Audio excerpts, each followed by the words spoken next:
উড়ে যা রে বাংলার হাওয়া, চলে যা রে মদিনায়। আমাদের সালাম পৌঁছে দিও নূর নবীজির পাক রওজায়। আল্লাহুম্মা। আচ্ছা আচ্ছা,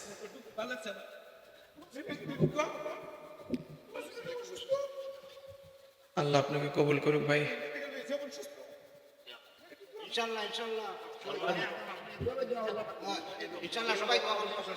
সম্মানিত হাজিরিন, আমার যে ভাই আমাকে এনে হাদিয়া দিলেন, তিনি আমাদের মুসলমান ধর্মের নয়, তিনি একজন হিন্দু ধর্মের লোক, তিনি একজন ডক্টর।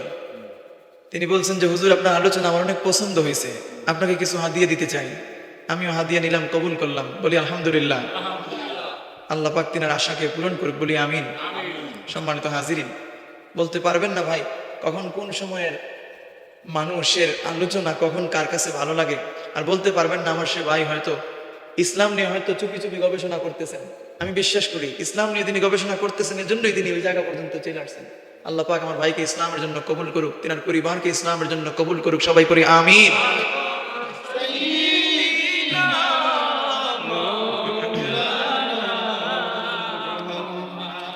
ওয়ালা আলি সাইয়্যিদিনা,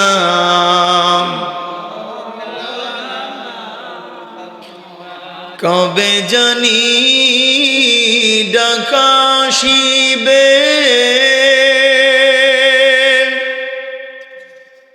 এই বাড়ি ঘর ছাড়িতে, পরনের কাপড় খুলে খুলে সাদা কাফন পরিতে। আল্লাহুম্মা সাল্লি আলা সাইয়্যিদিনা মাওলানা মুহাম্মদ ওয়া আলা আলি সাইয়্যিদিনা।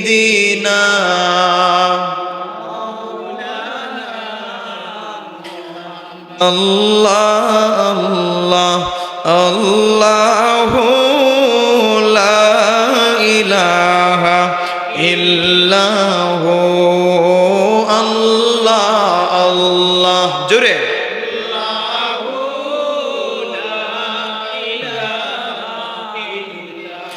রহমাতাল লিল আলামিন, নবী রহমতের ভান্ডার। রহমাতাল লিল আলামিন, নবী রহমতের ভান্ডার। রোজ হাসরে পিলাইবেন হাউজে কাউসার নবীজি। আল্লাহ আল্লাহ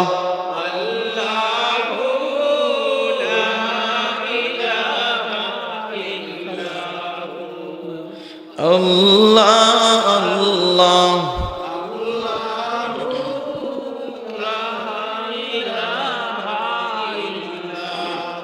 মৌতের তুফান চলবে যখন নবী গো আমরার, মৌতের তুফান চলবে যখন নবী গো আমরার। দয়া করে দেখাইবেন, দয়া করে দেখাইবেন চেহারায়ে আনওয়ার নবীজি। আল্লাহ আল্লাহ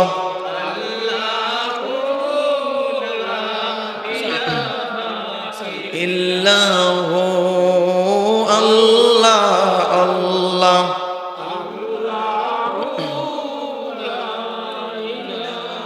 এই যে যাকাতের টাকাটা নিয়ে মানুষ কৃপণতা করে, কিয়ামতের লক্ষণ, কিয়ামতের আলামতের মধ্যে একটা আলামত আছে, আমানতকে মানুষ গনিমত মনে করবে। আর ওয়াজ্জাকাতু মাগনামা, আর যাকাতকে মানুষ জরিমানা মনে করবে। নাউজুবিল্লাহ বলেন। আমাদের সমাজের মানুষগুলা যাকাতকে আসলেই জরিমানা মনে করে। আমার ভাইয়েরা দেখেন, আল্লাহর হাবিব মুহাম্মদুর রাসূলুল্লাহ সাল্লাল্লাহু আলাইহি ওয়া আলিহি ওয়াসাল্লাম তিনি সদা সর্বদা চিন্তিত থাকতেন, পেরেশান থাকতেন। কেন থাকতেন? আমার উম্মতরা না জানি জাহান্নামী হয়ে যায়। উম্মতদের জন্য আল্লাহর হাবিব চিন্তা করতেন, পেরেশান থাকতেন, চিন্তিত থাকতেন। সুবহানাল্লাহ বলেন। সুবহানাল্লাহ। আমার ভাইরা শুনেন, হাদিসে কারিমার মধ্যে এসেছে, মুসলিম শরীফের হাদিস, মুসলিম শরীফের 1631 নম্বর হাদিস। উক্ত হাদিসে কারিমার মধ্যে এসেছে, আল্লাহর হাবিব মুহাম্মদুর রাসূলুল্লাহ সাল্লাল্লাহু আলাইহি ওয়াসাল্লাম তিনি ইরশাদ করেছেন, عن أبي هريرة رضي الله تعالى عنه قال قال رسول الله صلى الله عليه وسلم إذا مات الإنسان انقطع عنه عمله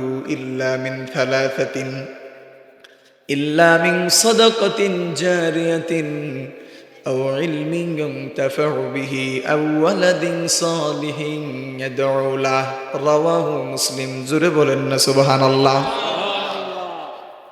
আল্লাহর নবীর সাহাবী হযরত আবু হুরায়রা রাদিয়াল্লাহু তাআলা থেকে বর্ণিত, তিনি বলেন, আল্লাহর হাবিব মুহাম্মদুর রাসূলুল্লাহ সাল্লাল্লাহু আলাইহি ওয়াসাল্লাম ইরশাদ করেছেন, যখন মানুষ ইন্তেকাল করে, মৃত্যুবরণ করে, তখন তার আমল নামার দরজা ক্লোজ হয়ে যায়, বন্ধ হয়ে যায়। কোনো মৃত ব্যক্তি সে যদি চায়ও, মানুষ যখন মৃত্যুবরণ করে, মৃত্যুর পরে কি আর সে ইবাদত বন্দেগী করতে পারবে নাকি? মৃত্যুর পরে কি আর ইবাদত বন্দেগী করা যায় বাবা? আজরাইল আলাইহিস সালাতু ওয়াস সালাম এসে যখন ওই গোলাম বান্দার রূহটাকে নিয়ে চলে যান, কবজ করে নিয়ে চলে যান, রূহটাকে কবজ করে চলে যাওয়ার পরে এই দেহটার কোনো মূল্য নাই, কোনো দাম নাই। অত সেই দেহর মধ্যে কত দামি দামি সাবান আমরা ইউজ করি, কত দামি দামি লোশন, ক্রিম ইউজ করি, কিন্তু যখন এই দেহ থেকে আজরাইল আলাইহিস সালাতু ওয়াস সালাম রূহটাকে কেড়ে নিয়ে চলে যাবেন, সেই দেহটা পচে গলে একেবারে মাটির সঙ্গে মিশে যাবে। বিধর্মী লোকেরা তারা মনে করে মৃত্যুই তো শেষ, সারা জীবন যত গুনাহের কাজ করলাম, যত অপকর্ম করলাম, মৃত্যুর পরে সবাই যখন আমাকে জ্বালিয়ে পুড়িয়ে ছারকার করে একেবারে ছাইয়ের সাথে আমাকে উড়িয়ে দিবে, বাতাস শেষ খাতে উড়িয়ে দিবে, তখনই তো শেষ, আমার তো আর কোনো বিচার হবে না। জোরে বলেন না নাউজুবিল্লাহ। কিন্তু মুসলমানের জন্য সেটা সম্পূর্ণ ভিন্ন, আছে না নাই? আমার ভাইরা, এই যে এত সুন্দর দেহ স্ট্রাকচার রব্বুল আলামিন আমাদেরকে তৈরি করে দিয়েছেন, ক্রিয়েট করে দিলেন, সেই দেহ স্ট্রাকচার থেকে যখন রূহটা চলে যাবে, এই দেহের কোনো মূল্য থাকবে না। এই মাটির দেহ মাটির সাথে পুনরায় মিশে যাবে। আল্লাহ তাআলা বলেন, মিনহা খলাকনাকুম ওয়া ফিহা নুঈদুকুম ওয়া মিনহা নুখরিজুকুম তারাতান উখরা। জোরে বলেন আল্লাহু আকবার। আল্লাহ তাআলা বলেন, আমি যে মাটি দিয়ে তোমাদেরকে সৃষ্টি করেছি, ক্রিয়েট করেছি, সেই মাটির সাথে তোমাদেরকে মিশিয়ে দেব, আবার সেই মাটির থেকে তোমাদেরকে পুনরুজ্জীবিত করব। জোরে জোরে বলেন না সুবহানাল্লাহ।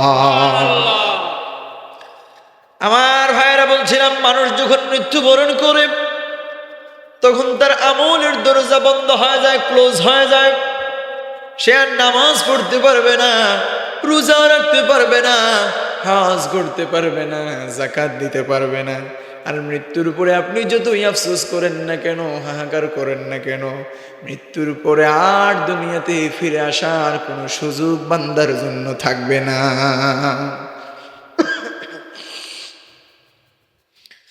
আমার ভাইয়েরা শুনেন, যে হাদিসে কারিমা আপনাদের খিদমতে তেলাওয়াত করলাম, সেই হাদিসের মধ্যে 3 শ্রেণীর লোকদের কথা বলা হয়েছে। এই 3 শ্রেণীর জিনিস যদি, এই 3 শ্রেণীর জিনিস যদি আপনি দুনিয়ার জমিনে রেখে যেতে পারেন, আপনার মৃত্যুর পরে কবরে থেকে থেকে আপনি সওয়াবের অংশীদার হতে পারবেন। একটা জবানও বন্ধ রাখবেন না, আওয়াজ দিয়ে বলেন আল্লাহু আকবার। 1 নাম্বার কি? 1 নাম্বার হচ্ছে সদকাতিন জারিয়াতিন, সুবহানাল্লাহ বলেন। 1 নাম্বার হচ্ছে সদকায়ে জারিয়া। 2 নাম্বার কি? 2 নাম্বার হচ্ছে আও ইলমিন তাফাউ বিহি, উপকারী ইলম, সুবহানাল্লাহ। এবার আসেন 3 নাম্বার। 3 নাম্বার হচ্ছে আও ওয়ালাদিন সালিহিন ইয়াদউ লাহ, সুবহানাল্লাহ বলেন। 3 নাম্বার হচ্ছে এক সন্তান যে তার জন্য দোয়া করবে, মুনাজাত করবে, প্রার্থনা করবে, সুবহানাল্লাহ বলেন। এখন বলেন তো বাবা, এই দুনিয়ার জমিনে এক সন্তান রেখে যাওয়ার দরকার আছে না নাই?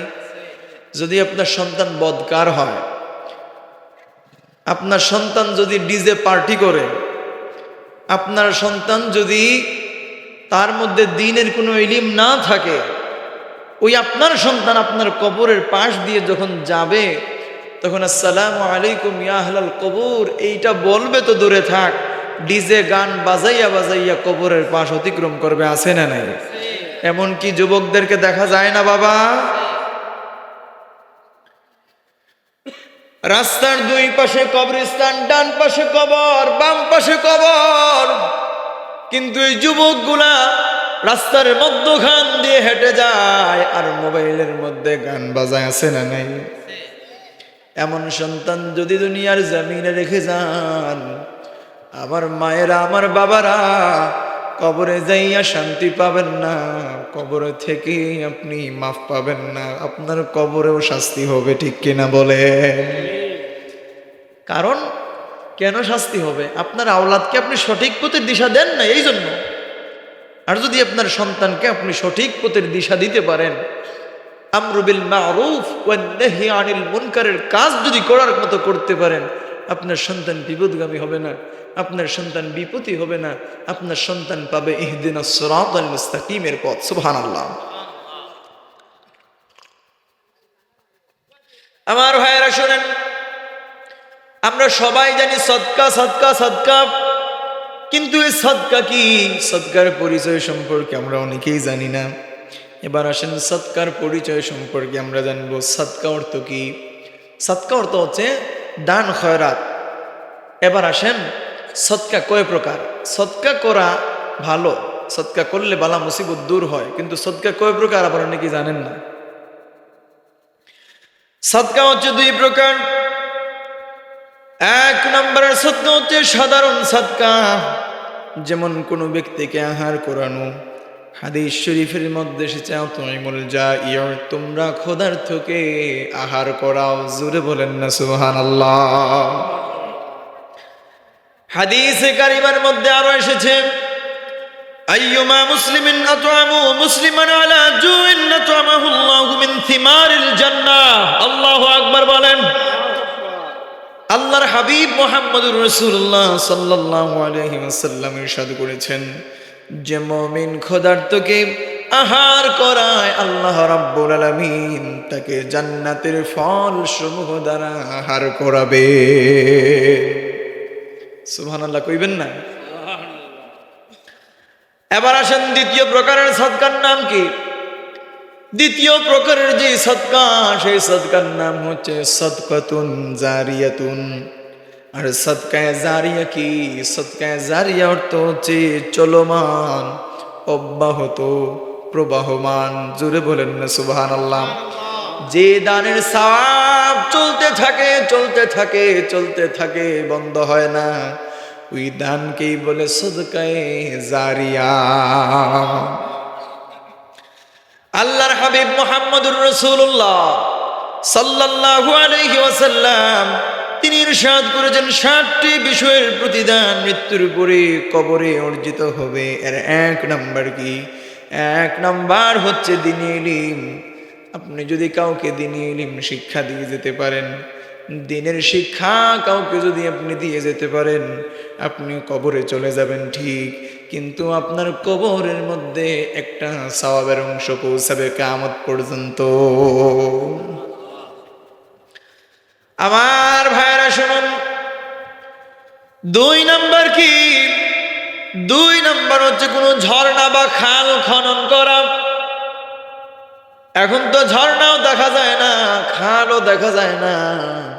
এই অবস্থায় কি করবেন জানেননি ভাইরা?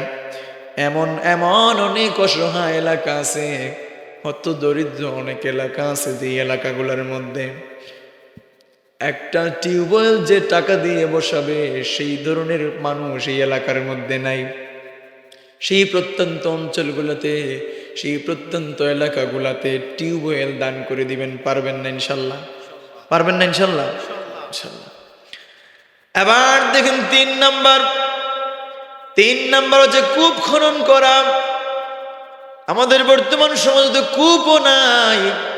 তার চাইতে ভালো হয় আমরা যদি কাউকে একটা পুকুর তৈরি করে দিতে পারি, অসহায় হতদরিদ্র মানুষকে যদি পুকুর দিতে পারি, তাহলে সেই পুকুরের পানি দিয়ে তারা উপকৃত হবে, সেখানে গোসল করতে পারবে, মাছ চাষ করতে পারবে, সেখান থেকে খাদ্য সংগ্রহ করতে পারবে। ঠিক কিনা বলেন? আমার ভাইয়েরা শুনেন, এবার আসেন 4 নাম্বার। 4 নাম্বার কি? 4 নাম্বার হচ্ছে বৃক্ষরোপণ করা। আপনারা অনেকেই জানেন, যারা আল্লাহর বাড়িতে গেছেন, সৌদি আরবে গেছেন, সৌদি আরবে কিছু গাছ লাগানো আছে। সেই গাছগুলোর নাম হচ্ছে জিয়া গাছ। চিনেননি আপনারা? জিয়া গাছ চিনেন? নিম গাছ। এই গাছগুলো কে লাগাইছিল? শহীদ প্রেসিডেন্ট জিয়াউর রহমান সাহেব বাংলাদেশ থেকে নিয়ে সেখানে সৌদি আরবে নিম গাছের চারা তিনি লাগিয়ে দিলেন। আর সেই নিম গাছগুলোর নাম হচ্ছে জিয়া গাছ। আলহামদুলিল্লাহ। আপনিও যদি বৃক্ষ রোপণ করে যেতে পারেন, যেমন কাঁঠাল গাছ, আম গাছ, জাম গাছ, পেয়ারা গাছ, এইভাবে আপনি উপকারী গাছগুলো যদি আপনি লাগাতে পারেন, যেই গাছের দ্বারা মানুষের উপকার হবে, মানুষ ফলমূল খেতে পারবে, উপকার পাবে, এই ধরনের বৃক্ষ রোপণ করে যদি আপনি যেতে পারেন, আপনি কবরে থেকে থেকে সওয়াবের অংশীদার হবে। এবার আসেন ভাইয়ারা, 5 নাম্বার বলি। 5 নাম্বার হচ্ছে মসজিদ যদি নির্মাণ করে যেতে পারেন। এখন আমাদের বর্তমান সমাজ একটা প্রতিযোগিতা শুরু হয়েছে যে মসজিদ নির্মাণের, আমার পাশের বাড়িতে মসজিদ একটা তৈরি করছে, এবার আমাকেও একটা বানাতে হবে। এইভাবে প্রতিযোগিতার উদ্দেশ্য যদি মসজিদ বানানো হয়, তাইলে কাম হবে না ভাই। উদ্দেশ্য থাকতে কি হবে কি?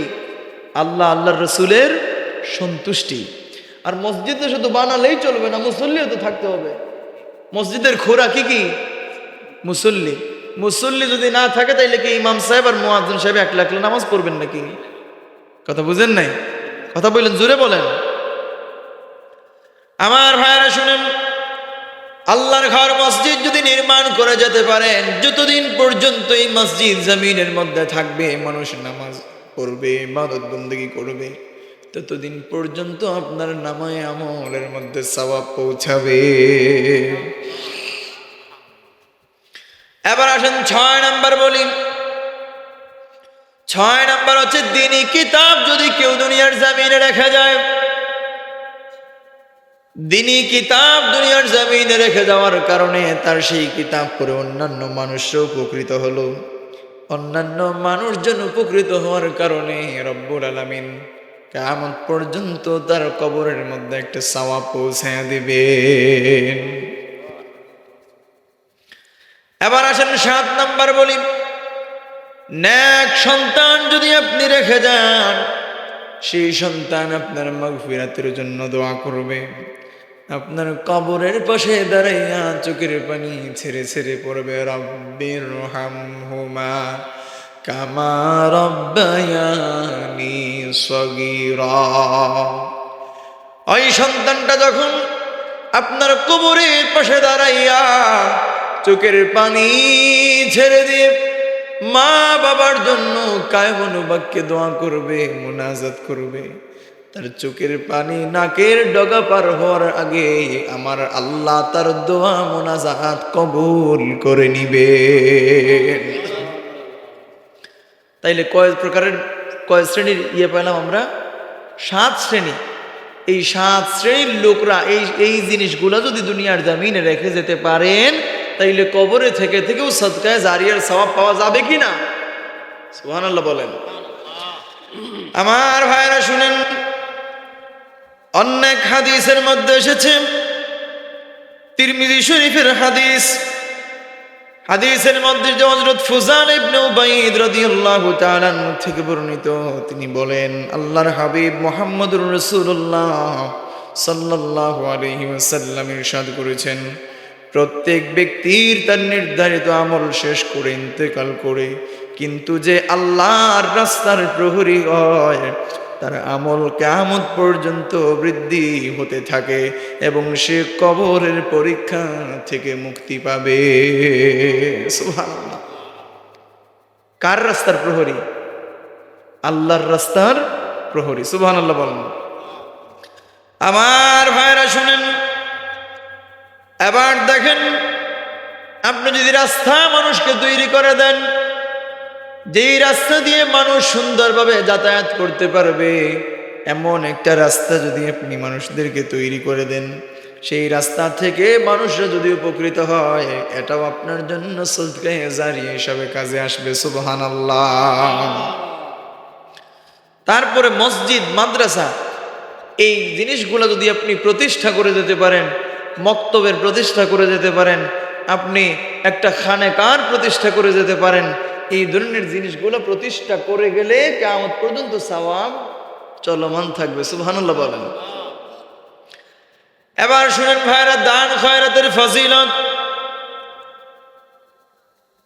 عن أنس بن مالك رضي الله تعالى عنه قال قال رسول الله صلى الله عليه وسلم إن الصدقة لتطفئ غضب الرب وتدفئ ميتة السوء।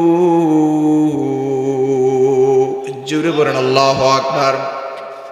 হযরত আনাস রাদিয়াল্লাহু তাআলা থেকে বর্ণিত, তিনি বলেন আল্লাহর হাবিব নবী কুল সম্রাট নূর নবী মুহাম্মদুর রাসূলুল্লাহ সাল্লাল্লাহু আলাইহি ওয়া আলিহি ওয়াসাল্লাম ইরশাদ করেছেন, দান সাদকা আল্লাহর ক্রোধ নিভিয়ে দেয়, শুধু তাই না এবং মন্দ মৃত্যু প্রতিহত করে। সুবহানাল্লাহ। এবার ক্রোধ নিভিয়ে দেয়া কি? ক্রোধ নিভিয়ে দেওয়ার অর্থ হলো আল্লাহর ক্ষমা লাভ করা। সুবহানাল্লাহ। বালা মুসিবত দূর হয় দান সদকার কারণে, আল্লাহর ক্ষমা লাভ করে বান্দা দান সদকার কারণে। আর মন্দ মৃত্যু প্রতিহত দ্বারা উদ্দেশ্য হলো মারাত্মক অসুখ কিংবা দুর্ঘটনা। এমন অনেক যুবক আছে, ঘর থেকে মাকে বলে যায়, আম্মা গো আমি বাজারে যাই, আধা ঘন্টার ভেতরে আমি বাজার থেকে চলে আসবো। এই সন্তানটা যখন বাজারে গেল, হঠাৎ করে একটা সিএনজি এসে মারল ধাক্কা। এমন ধাক্কা মারল গো বাবা, ওই ছেলেটার জানটা ওই জায়গার মধ্যেই শেষ হয়ে গেল। ইন্না লিল্লাহি ওয়া ইন্না ইলাইহি রাজিউন। এইভাবে অহরহ যুবকরা মৃত্যুবরণ করতেছে, হঠাৎ মৃত্যু। আচ্ছা, এবার আপনাদের কাছে জানতে চাই ভাই, বিনয়ের সাথে বলেন তো, যারা অসুস্থ অবস্থায় বিছানায় থেকে থেকে যারা মৃত্যুবরণ করে, তারা কি তাওবার সুযোগ পায় না? কথা কন না। তাওবার সুযোগ পায়, কারণ সে তো জানে সে যে মারা যাবে, অতএব সে অনবরত আল্লাহর কাছে তাওবা ইস্তিগফার করে, আল্লাহর কাছে ক্ষমা প্রার্থনা করে, আল্লাহর কাছে মাফি চায় যে আল্লাহ অতীত জীবনে যত গুনাহ করছি আর করবো না, মাফ করে দাও। এইভাবে চাইতে চাইতে চাইতে চাইতে একসময় আল্লাহ তার দোয়াকে কবুল করে নেয়। সুবহানাল্লাহ।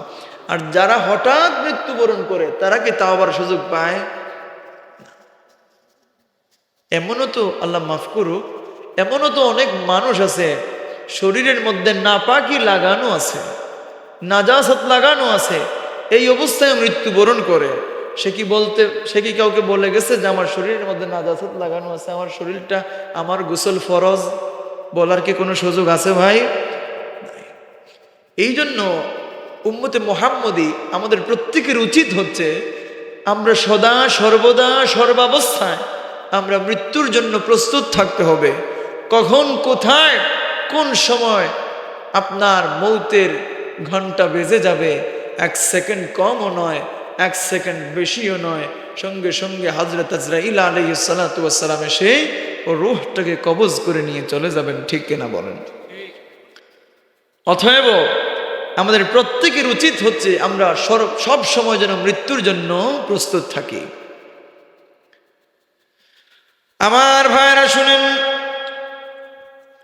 এই জন্য বেশি বেশি করে দান সদকা করতে হবে। বেশি বেশি করে আপনি যদি দান সদকা করতে পারেন তাইলে আপনার আপদ বিপদ বালা মুসিবত দূর করে দেবেন একজন। তিনি কে? আস্তে বলবেন না, আওয়াজ দিয়ে বলেন তিনি কে?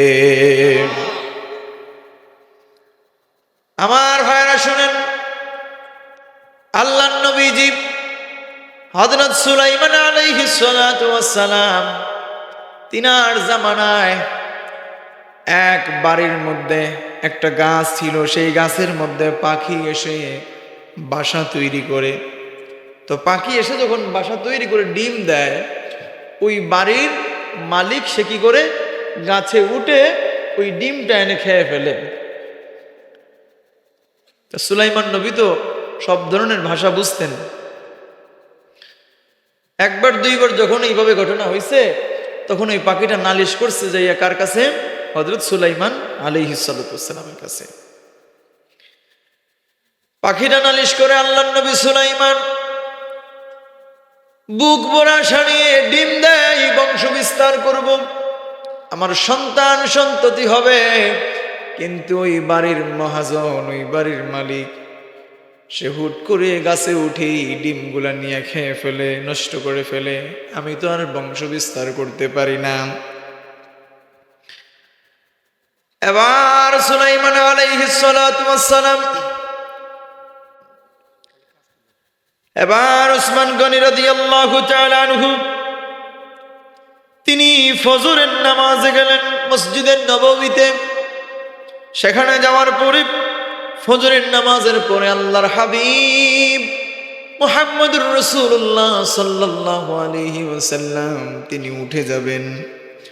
এমত অবস্থায় হযরত উসমান গনি রাদিয়াল্লাহু তাআলা আনহু বলেন, ইয়া রাসূলুল্লাহ, ইয়া হাবিবাল্লাহ, নবীজি গো, আপনার ওয়াদা কি বহাল আছে নাকি? আল্লাহর হাবিব বলেন, হ্যাঁ, আমার ওয়াদা বহাল আছে। যে মুসলমান এই জায়গাটুকু ক্রয় করে আল্লাহর ঘর মসজিদের জন্য ওয়াকফ করে দিবে, আল্লাহ রাব্বুল আলামিন তাকে জান্নাত দান করে দিবেন। এবার উসমান গনি রাদিয়াল্লাহু তাআলা আনহু জমিটির দলিল আল্লাহর হাবিব মুহাম্মদুর রাসূলুল্লাহ সাল্লাল্লাহু আলাইহি ওয়া আলিহি ওয়াসাল্লামের হাত মোবারকের মধ্যে দিয়ে দিলেন। সুবহানাল্লাহ বলেন। নবীজি সাল্লাল্লাহু আলাইহি ওয়াসাল্লাম তিনি উসমান গনি রাদিয়াল্লাহু তাআলা আনহুর জন্য আল্লাহ পাকের কাছে মুনাজাত করলেন। নবীজি সাল্লাল্লাহু আলাইহি ওয়াসাল্লাম উসমান গনি রাদিয়াল্লাহু তাআলা আনহুর জন্য জান্নাতের ঘোষণা দিয়ে দিলেন। আমার ভাইরা শুনেন, আল্লাহ রাব্বুল আলামিন জিবরিল আমিনকে পাঠিয়ে দিলেন। জিবরিল যাও, আমার হাবিব মুহাম্মদুর রাসূলুল্লাহ সাল্লাল্লাহু আলাইহি ওয়াসাল্লামকে বলে দিয়ে আসো, এই জায়গাটুকু আমি দুনিয়াতেই জান্নাত হিসাবে গ্রহণ করে নিলাম। হাদিসে কারিমার মধ্যে আল্লাহর হাবিব নূর নবী, নবীজি আমার মুহাম্মদ সাল্লাল্লাহু আলাইহি ওয়া আলিহি ওয়াসাল্লাম তিনি ঘোষণা করলেন, মা বাইনা বাইতি ওয়া মিম্বারি রাউদাতুম মির রিয়াদিল জান্নাহ। আওয়াজ দিয়ে বলেন না সুবহানাল্লাহ। আল্লাহর হাবিব বলেন, আমার ঘর এবং আমার মিম্বরের মধ্যখানে অবস্থিত যে জায়গা, সেই জায়গাটুকু জান্নাতের বাগান। আওয়াজ দিয়ে বলেন না আল্লাহু আকবার। দুনিয়ার মধ্যে একটা জান্নাত আছে, সেই জান্নাত কোথায়? রাউদাতুম মির রিয়াদিল জান্নাহ। এই জায়গাটাকেই রব্বুল আলামিন জান্নাত হিসেবে ঘোষণা দিয়ে দিলেন। চিৎকার দিয়ে বলেন সুবহানাল্লাহ। এবার দেখেন, আল্লাহর রাস্তায় দান খয়রাত করলে লাভ হয় না ক্ষতি হয়? কথা বলেন না ভাই, লাভ হয় না ক্ষতি হয়? আল্লাহর রাস্তায় কি দান করবেন? আল্লাহর রাস্তায় বেশি বেশি করে দান করা যাবে তো ইনশাল্লাহ? আল্লাহর রাস্তায় অধিক পরিমাণে দান করবেন। এমনভাবে দান করবেন লোক দেখানো যেন উদ্দেশ্য না হয়। দান করবেন, আপনি ডান হাত দিয়ে দান করলে বাম হাত যেন টের না পায়। কথা বুঝেন নেই? আর যদি লোক দেখানো উদ্দেশ্য হয় যে আমি লোক দেখানোর জন্য, আল্লাহ সন্তুষ্টির জন্য নয়, লোক দেখানোর জন্য এই টাকাটা দান করলাম আল্লাহর রাস্তায়, তাইলে এটা লোকেরাই আপনাকে দানবীর বলবে, দানশীল বলবে, কিন্তু আল্লাহ পাকের কাছে আপনার সেই দানের লিস্টে আপনার নামটা উঠবে না। এইভাবে আপনি যদি কিয়ামত পর্যন্ত দান করেন, মানুষ আপনাকে দানশীল বলবে। এই জন্য খোদার কসম করে বলি ভাই, একটা 20 পয়সার দামও আপনার পাবেন না। আপনি যে দান করছেন সেটার বিনিময় কিচ্ছু নাই, কারণ বিনিময় তো আল্লাহ দিয়ে দিয়েছেন দুনিয়াতেই। ঠিক কিনা বলেন? তার উদ্দেশ্য ছিল মানুষজন তাকে দানশীল বলবে। তো মানুষজন তো তাকে দানশীল বলছে, তার নামের আগে পোস্টারের মধ্যে দানের আগে লিখছে দানশীল অমুক আলী, দানশীল তমুক আলী। আছে না নাই? ওরে বাবা, দান কি মানুষ দেখানোর জন্য করছো? লিপলিটে লেখার জন্য করছো? দান করবেন আল্লাহর সন্তুষ্টির জন্য। এই যে আজকের মাহফিলটা হয়েছে, আপনারা খুশি না বেজার? আগামী বছর এই মাহফিল হোক, আপনারা চান কিনা? যদি চান তাইলে তো আমার ওই যে ভাইদেরকে সাহায্য সহযোগিতা করার দরকার আছে না নেই? সাহায্য করবেন। যুবক ভাইরা তারা চাইলেই কিন্তু যাত্রা গানের আয়োজন করতে পারতো ভাই, কিন্তু যাত্রা গানের আয়োজন না করে কিসের আয়োজন করছেন? কথা কন না, মাহফিলের আয়োজন করছেন। এখান থেকে কি অনেক কিছু শিকার আছে না ভাই? ভাই নেসারি ভাই কি চলে আসছেন? চলে আসছেন নাকি? ছেলে নিয়ে আসেন, আমার গলা আমার কিছু না। সম্মানিত ভাইরা, এই জন্য বিনয়ের সাথে আপনাদেরকে বলবো, আমি আসলে গলা দিয়ে পারতেছি না, তবুও ট্রাই করবেন ইনশাল্লাহ। আমরা অধিক পরিমাণে আল্লাহর রাস্তায় দান করব, কম হোক আর বেশি হোক। জুমাবারে আমরা যখন মসজিদে যাই, তখন কমপক্ষে একেবারে কম হলেও 10টা টাকা যেন আমরা আল্লাহর রাস্তায় দান করি। পারবো না ইনশাল্লাহ? ওয়াদা করেন ভাই, পারবেন না ইনশাল্লাহ? এই যে 10টা টাকা দিচ্ছেন, এই টাকাটা কি আমাকে দিবেন? ইমাম সাহেবকে দিবেন? মুয়াজ্জিন সাহেবকে? কাকে দিচ্ছেন? আল্লাহকে ঋণ দিচ্ছেন আপনি, আখিরাতের জন্য সঞ্চয় করতেছেন। 1/70 পাবেন। আল্লাহ তাআলা যেন কবুল করেন, মঞ্জুর করেন, সকলে করি আমিন।